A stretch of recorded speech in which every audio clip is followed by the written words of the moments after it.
ఈరోజు మనం బెల్లం అన్నం వండుతున్నాం అనమాట. బెల్లం అన్నం వేరే, చక్కెర పొంగలి వేరే అనమాట. సో ఈరోజు సింపుల్గా మనం బెల్లపన్నం వండుకుందాం.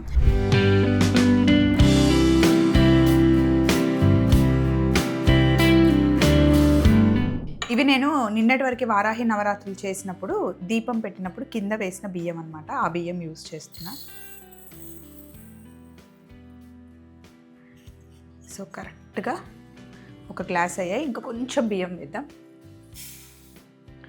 ఒక గ్లాస్ బియ్యం తీసుకొని చక్కగా వాష్ చేద్దాం. ఒక గ్లాస్ బియ్యంకి మనం 2.5 గ్లాసుల నీళ్ళు తీసుకోవాలి. మామూలుగా రైస్కి అయితే 2 గ్లాసెస్ తీసుకుంటాం కదా. ఈ అన్నం మెత్తగా ఉడకనివ్వాలి.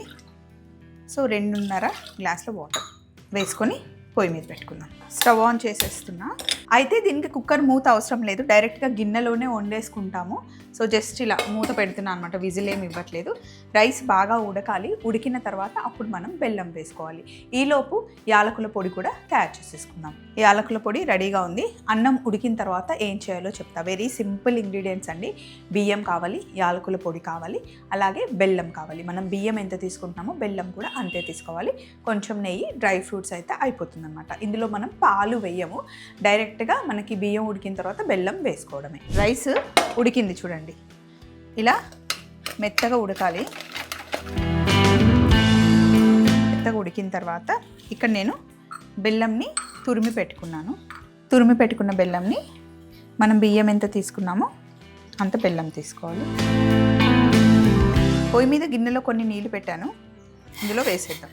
డైరెక్ట్గా అన్నంలో బెల్లం వేసేసామనుకోండి అంటుకుపోతుంది, కిందంతా స్టిక్ అవుతుంది. కొంచెం ఇలా వాటర్లో నేను కొంచెం వేసి జస్ట్ ఒక ఉడుకు వచ్చిన తర్వాత వేస్తే టేస్ట్ బాగుంటుంది అండ్ తొందరగా కలిసిపోతుంది. ఒక్కొక్కరు ఒక్కొక్కలాగా తయారు చేసుకుంటారు. సో ఇది నా స్టైల్ అనమాట. ఒక్కొక్కరు ఒక్కొక్క స్టైల్లో చేస్తారు బెల్లపన్నం. ఇది నా స్టైలు. సో ఈ వాటరు బెల్లం మొత్తం నేను అన్నంలో వేసేసి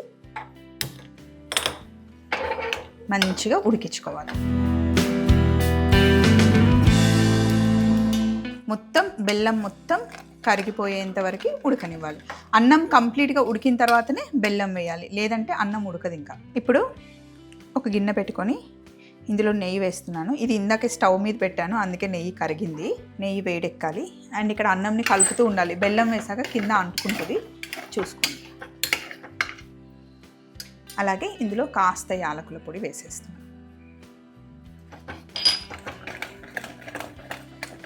మంచిగా మిక్స్ చేసుకోండి.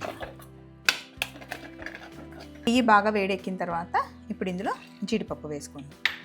ఈ టైంలో మీకు కావాలి అంటే కిస్మిస్ కానీ వేరే డ్రై ఫ్రూట్స్ కానీ యాడ్ చేసుకోండి. టేస్ట్కి తగ్గట్టుగా, మీ టేస్ట్కి తగ్గట్టుగా వేసుకోండి. బెల్లపన్నం రెడీ అయిపోయింది. ఇది స్టవ్ ఆఫ్ చేసేస్తున్నా.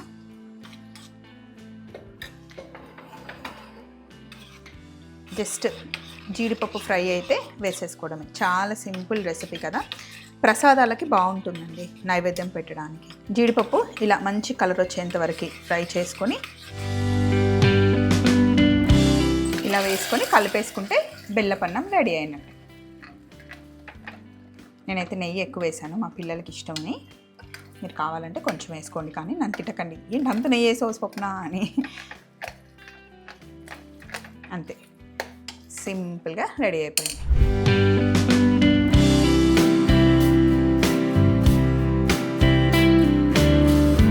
ఇలా నేను బెల్లపన్నం వండుతూ ఉంటే ప్రసాదాలకు బాగుంటుంది అంటే అర్చన యశు ఒక చిన్న ఐడియా ఇచ్చారు. మనకి కనకధార ఛానల్ ఉంది కదా, అది ఓన్లీ డివోషనల్ ఛానల్ కదా, ఓన్లీ ప్రసాదాలు మటుకి చేసి రెసిపీ అందులో పెడితే ఎలా ఉంటుంది అని అడుగుతున్నారు. సో మంచి ఐడియా కదండి. మీకు ఏమన్నా అనిపిస్తే, బాగుంటుంది అనిపిస్తే నాకు సజెషన్స్ ఇవ్వండి. చక్కగా సింపుల్గా అయిపోయే ప్రసాదాలు చిటికలో చేసి చూపిస్తాను. ఏమంటారు? మరి చక్కగా బెల్లపు అన్నం రెడీ అయిపోయింది. చాలా బాగుంటుంది, కమ్మగా. వేడిగా ఉన్నప్పుడు ఎంత టేస్టీగా ఉంటుందో చల్లగా అయిన తర్వాత కూడా బాగుంటుంది. ట్రై చేయండి. బాయ్.